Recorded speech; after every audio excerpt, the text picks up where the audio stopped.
ಎಲ್ಲರಿಗೂ ನಮಸ್ಕಾರ. ನಾನು ನಿಮ್ಮ ಡಾಕ್ಟರ್ BK ರಾಮ್ ಪ್ರವೀಣ್. ಜನತಾ ಆಯುರ್ವೇದ ಹಾಸನ. ಓಂ ನಮಾಮಿ ಧನ್ವಂತರಿ ಮಾದಿದೇವಂ ಸುರಾಸುರೈರ್ವಂದಿತ ಪಾದಪದ್ಮಂ ಲೋಕೆ ಜರಾರುಗ್ಭಯಮೃತ್ಯುನಾಶಂ ಧಾತಾರಮೇಶಂ ವಿವಿಧೌಷಧೇನ ಧನ್ವಂತರಿ ರಮಾನಾಥಂ ಸರ್ವರೋಗ ನಿವಾರಕಂ ಆಯುರ್ವೇದ ಪ್ರವರ್ತಾರಂ ವಂದೇ ಪೀಯೂಷದಾಯಕಂ. ಸರ್ವೇ ಜನಃ ಸುಖಿನೋ ಭವಂತು, ಸರ್ವೇ ಸಂತು ನಿರಾಮಯಂ. ಶಾಂತಿ ಶಾಂತಿ ಶಾಂತಿ. ವೀಕ್ಷಕರೇ, ಯಾರಾದರೂ ಜಗಳ ಆಡ್ತಾ ಇದ್ರೆ, ರೇಗ್ತಾ ಇದ್ರೆ, ಬೈತಾ ಇದ್ರೆ ಅವ್ರಿಗೇನು ಪಿತ್ತ ನೆತ್ತಿಗೇರಿದೆಯಾ ಅಂತ ಒಂದು ಆಡು ಭಾಷೆಯಲ್ಲಿ ಹೇಳ್ತಿರ್ತೀವಿ. ಹಾಗಾದರೆ ಈ ಪಿತ್ತ ಅಂದರೆ ಏನು, ಇದು ಹೆಚ್ಚಾದರೆ ಏನಾಗ್ತದೆ ಅನ್ನೋದನ್ನು ಇವತ್ತಿನ ಸಂಚಿಕೆಯಲ್ಲಿ ತಿಳ್ಕೊಳ್ಳೋಣ. ಪಿತ್ತ ಅನ್ನೋದು ನಮ್ಮ ದೇಹದಲ್ಲಿರ್ತಕ್ಕಂಥ ಒಂದು ದೋಷ.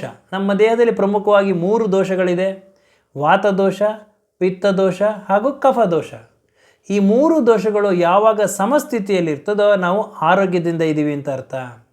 ಯಾವಾಗ ಇದರಲ್ಲಿ ಏರುಪೇರಾಗ್ತದೋ ಅಂಥ ಒಂದು ಸಂದರ್ಭದಲ್ಲಿ ಹಲವಾರು ಸಮಸ್ಯೆಗಳನ್ನ ನಾವು ಎದುರಿಸ್ತೀವಿ. ಅದೇ ರೀತಿ ಯಾವಾಗ ಪಿತ್ತದೋಷ ವಿಕೋಪ ಆಗ್ತದೋ, ಹೆಚ್ಚಾಗ್ತದೋ, ಏರುಪೇರಾಗ್ತದೋ ಅಂಥ ಒಂದು ಸಂದರ್ಭದಲ್ಲಿ ಬಾಡಿ ಹೀಟ್ ಹೆಚ್ಚಾಗ್ತದೆ, ಮೈಯೆಲ್ಲ ಉರಿ ಬರ್ತಕ್ಕಂತಹ ಸಮಸ್ಯೆಗಳನ್ನ ಎದುರಿಸ್ತೀವಿ. ಪಾದ ಕೈ ಕಾಲುಗಳು ಉರಿ ಬರ್ತದೆ, ಅತಿಯಾದ ಬೆವರುವಿಕೆ, ಈ ಎಲ್ಲ ಒಂದು ಲಕ್ಷಣಗಳು ಕಾಣಿಸ್ಕೊಳ್ತದೆ. ಇನ್ನು ಡೈಜೆಷನ್, ಮೆಟಬಾಲಿಸಮಲ್ಲಿ ವ್ಯತ್ಯಾಸ ಆಗ್ತದೆ. ಆಹಾರ ಸರಿಯಾಗಿ ಜೀರ್ಣ ಆಗೋದಿಲ್ಲ. ಅಸಿಡಿಟಿ, ಗ್ಯಾಸ್ಟ್ರೈಟಿಸ್, ಎದೆ ಉರಿ, ಹೊಟ್ಟೆ ಉರಿ, ಹುಳಿ ತೇಗ್ ಬರ್ತಕ್ಕಂತಹದ್ದು, ಲೂಸ್ ಮೋಷನ್ ಆಗ್ತಕ್ಕಂಥದ್ದು, ಈ ಎಲ್ಲ ಸಮಸ್ಯೆಗಳನ್ನ ಎದುರಿಸ್ತೀವಿ.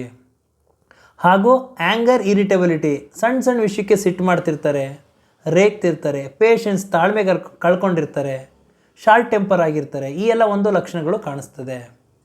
ಇನ್ನು ಚರ್ಮ ಸಂಬಂಧಿ ವಿಷಯಕ್ಕೆ ಬಂತು ಅಂತಂದರೆ ಚರ್ಮದಲ್ಲಿ ಅತಿಯಾಗಿ ಬೆವರೋದು ಹಾಗೂ ಪಿತ್ತ ಗಂಧೆ ಆಗ್ತಕ್ಕಂತಹದ್ದು, ಮೊಡವೆ ಆಗ್ತಕ್ಕಂಥದ್ದು, ಕೀವು ಗುಳ್ಳೆ ಆಗ್ತಕ್ಕಂಥದ್ದು, ರ್ಯಾಷಸ್ ಆಗೋದು, ಉರಿ ಬರ್ತಕ್ಕಂಥದ್ದು ಚರ್ಮದಲ್ಲಿ, ಈ ಎಲ್ಲ ಒಂದು ಲಕ್ಷಣಗಳು ಕಾಣಿಸ್ತದೆ. ಇನ್ನು ಅವ್ರ ಆಹಾರ ವಿಷಯಕ್ಕೆ ಬಂತು ಅಂದರೆ ಆಹಾರ ಹಾಗೂ ಈ ಒಂದು ಪಾನೀಯಗಳನ್ನ ಸೇವನೆ ಮಾಡ್ತಿತ್ತು ಅಂದರೆ ಆಹಾರ ಮೇಲಿಂದ ಮೇಲೆ ಆಹಾರ ಹೆಚ್ಚೆಚ್ಚು ಸೇವನೆ ಮಾಡ್ತಿರ್ತಾರೆ. ಹಾಗೂ ವಿನಾಕಾರಣ ಅವ್ರಿಗೇನು ಅಂತಂದರೆ ಸಿಟ್ಟು ಮಾಡ್ತಿರ್ತಾರೆ. ಅದರ ಜೊತೆಗೆ ಹೇರ್ ಫಾಲ್, ತಲೆ ಕೂದಲು ಉದುರ್ತಾ ಇರ್ತದೆ, ತಲೆ ಕೂದಲು ತೆಳ್ಳಗಾಗ್ತಕ್ಕಂಥದ್ದು, ಚಿಕ್ಕ ವಯಸ್ಸಲ್ಲೇ ತಲೆ ಕೂದಲು ಬೆಳ್ಳಗಾಗ್ತಕ್ಕಂಥದ್ದು, ಈ ಎಲ್ಲ ಒಂದು ಲಕ್ಷಣಗಳು ಕಾಣಿಸ್ಕೊಳ್ತದೆ. ಕಣ್ಣೂರಿ ಬರ್ತಕ್ಕಂಥದ್ದು, ತಲೆನೋವು, ತಲೆ ಸುತ್ತು ಬರ್ತಕ್ಕಂಥದ್ದು, ಸುಸ್ತಾಗೋದು, ಈ ಎಲ್ಲ ಲಕ್ಷಣಗಳು ಕಾಣಿಸ್ತದೆ. ಇದರ ಜೊತೆಗೆ ಮೂತ್ರ ವಿಸರ್ಜನೆ ಮಾಡಬೇಕಾದ್ರೆ ಮೂತ್ರದ ಬಣ್ಣ ವ್ಯತ್ಯಾಸ ಆಗಿರ್ತದೆ, ಹಳದಿ ಬಣ್ಣ ಹೋಗ್ತಾ ಇರ್ತದೆ.